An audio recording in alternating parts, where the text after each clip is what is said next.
nagpapahaba ako ng buhok dahil doon sa amin palagi akong pinagbibintangan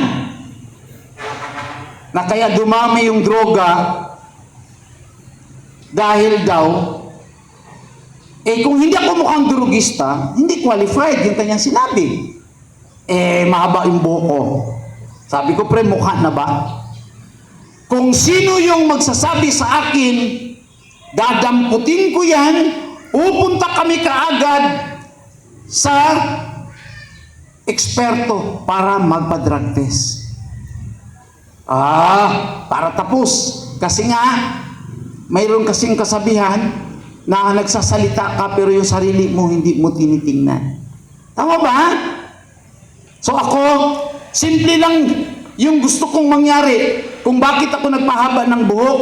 Dahil gusto kong kada araw paggising ko, tinitingnan ko yung mukha ko kung who I am. Because ang kakampi ko ay sarili ko lang.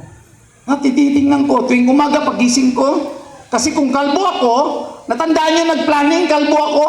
Kasi nga, hindi ko tinitingnan kasi pagising ko, libro yung hawak ko, nagbabasa ko. Ngayon, hindi na libro, kundi yung mukha ko. Kaya mo pa ba?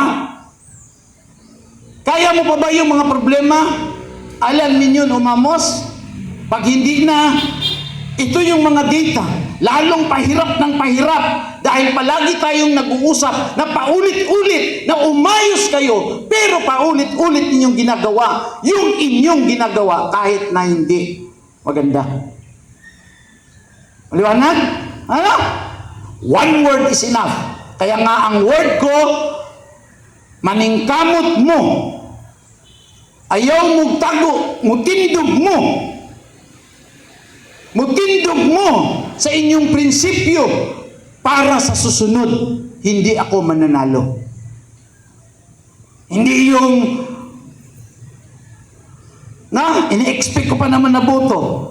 Dapat, kasi 6,400 lang ang bumoto sa akin. Binilang ko din yung bumoto kasi 6,400 yung bumoto sa akin nung nakaraan. Tapos yung nag-greet sa akin, 10,200. Nakita mo yun? No?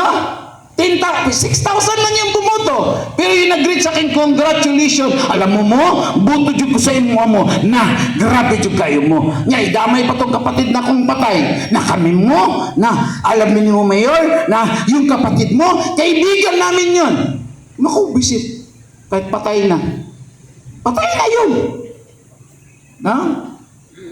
Instead na magsabi ako sa inyo na magiging mabait ako sa inyo, no. Because I will appeal to 6,400 to make it twice. Dalhin ninyo yung inyong kakilala kung may nakikita kayong pagbabago sa Kulambugan. Pero kung wala, dapat hindi 6,400 ang boto ko. Dapat 1,000 lang. Kasi yung 5,000 umalis na. Hindi na sila naniwala sa akin.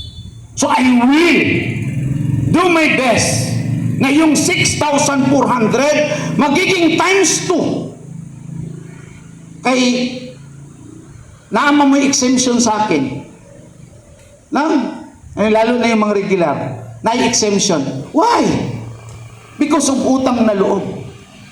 Because of, sasabihin, pasensya na mo, hindi talaga ako bumuto sa'yo kasi admin kami. Ngayon, it's not an exemption. It's exempted. Kung tumaya ka, taya. Hindi yung nagtatago ka. Harapin mo. Manalo, matalo, panalo ako.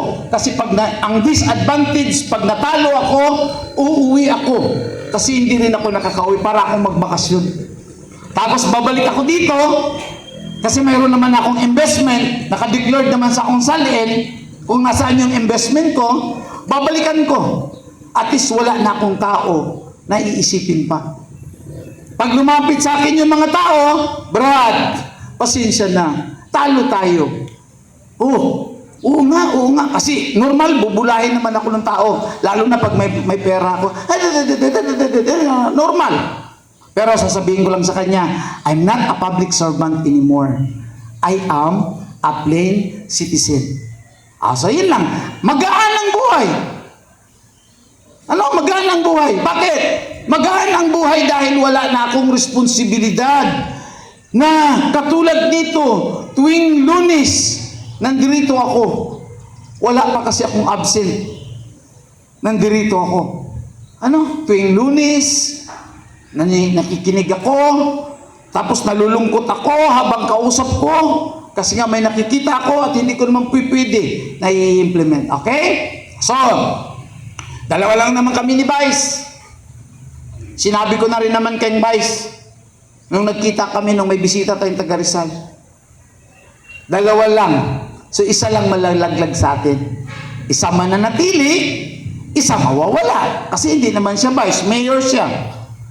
So, matatalo, manalo.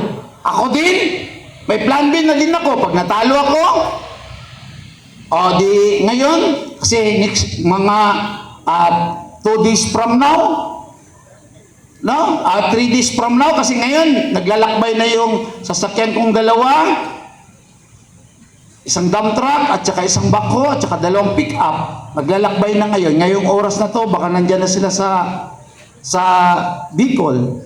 Sasakay na sila ng Matnog, papuntang Alin, baka next other day, nandirito na yon. Bakit ko pinadala yung mga gamit ko? Kasi nga, magbibusiness na ako.